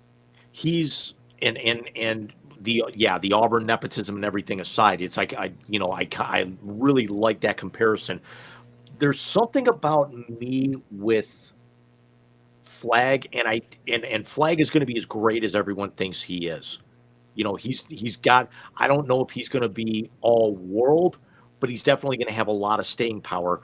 I just feel bad because he's now going to fall into that Zion Williamson, Kyrie Irving, mantra of having the great freshman year at Duke, coming up short of winning the title. Well, the difference, I think, there is Flagg played a full season. Zion and Kyrie both sat out parts of that season. Right. So I think there will be one thing. Kyrie was hurt. Zion chose to sit. Yeah. And when I say sit out, I mean they missed parts of that season, whether it was decision or injury. Cooper was healthy. Outside of the, ankle in the ACC tournament? Correct. Which they didn't need him for. So, yeah, let's see what happens. But if I had to put money on it, if I was going to Vegas right now, Cooper Flagg would be my pick. I don't think you Jim? could really go wrong with any of those four guys. No, you couldn't. And the kid from Florida is interesting. Yeah, it's Because the kid from Florida is pulling some Richard. It always wore the fucking mask. Richard Hamilton type, pull a game out of your ass, almost like Cardiac Kemba that year. Yeah. Pull a game out of your ass out of nowhere to win. It seems like that he's been doing that the last couple. So I think he's interesting going into the draft. So Michael, James, 2 hours. yeah, we're getting there, dude. And then in a couple weeks, we're gonna throw a big old fucking monkey wrench in the whole thing. Yeah, but the thing is, okay. So programming note, everyone. Next week we might be going up about a half hour late, and it's going to be a little bit of a shorter show. As you can see, we've got the NFL draft preview and the Masters recap. But you might be saying, Jim, Mike, why are you doing the draft preview now? The draft's not until 11 days after, after that show. We'll be doing our first and only mock draft, but I also will be going to a party with a lot of my cousins where we're going to be watching the final round of the Masters, and then I'm going to rush home for the show, so we'll be able to recap that. But Michael, would you like to actually let everybody know what our schedule is going to look like the next few weeks? So we have the mock draft and Masters recap next week. It'll probably just honestly be the mock draft, the Masters recap, and the translator, unless something else pops off in here. And we'll give our flowers to the NCAA champion, of course. But we are off on the 20th. Happy Easter to everyone. No, we are not taking 420 as a holiday. It is just Easter Sunday. It also will be WrestleMania night 2. Whatever. But For then, me, at least. Well, yeah, for you at least. But then we have a special treat for you guys. As it stands right now, and this obviously programming could change, the Four Horsemen will bring you as close to a 3-hour live first round NFL draft react on Thursday, April the 24th. The goal is to have the Horsemen, which could get really fucking crazy. If the reaction to the Chesapeake oyster catchers is anything like what this could end up being, dude, do you know how many people have laughed at that? And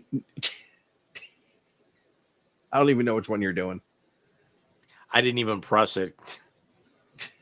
And no one laughs at the logo. They laugh at John. So I'm going to work on getting the Horsemen for as long as we. I'm going to work on getting the Horsemen for as long as I can for the first round of the draft. On the 24th is the third annual Wise Guys live draft react. Live from Jim's couch, my couch, Alex's office, and possibly John's office as well. And then we'll be off on the 27th, and then we'll be back the first weekend of May. Yep. The 27th will not be a Wise Guy show because we'll have that long show on the 24th. And then the first weekend of May, and we run hard until the Switch comes out. We'll be taking Memorial Day weekend off, just, get everyone that 3-4 day weekend. My birthday will fall that weekend, so I'm definitely not going to be wanting to do a show that weekend. You don't want to do Roast of JC Blue Note Part 2?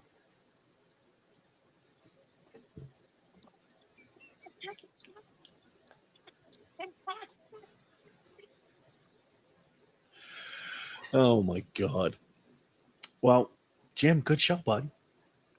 Very good show. It's this time John might have been onto something with this timing thing. He did. And remember, that 204 is not the length of the show. That includes the intro thing, and that also includes halftime. So we're at just under 2 hours.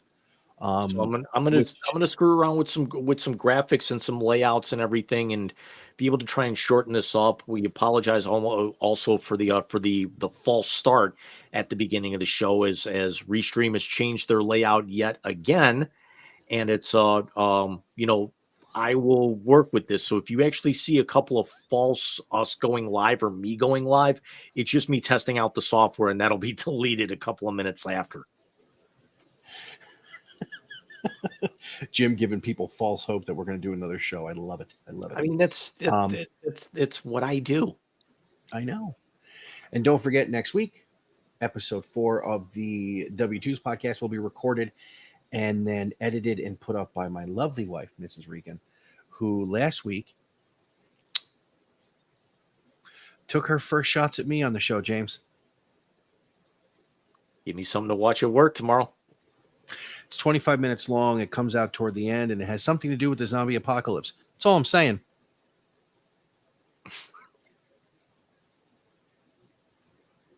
Good night, everybody. We'll see you guys next week.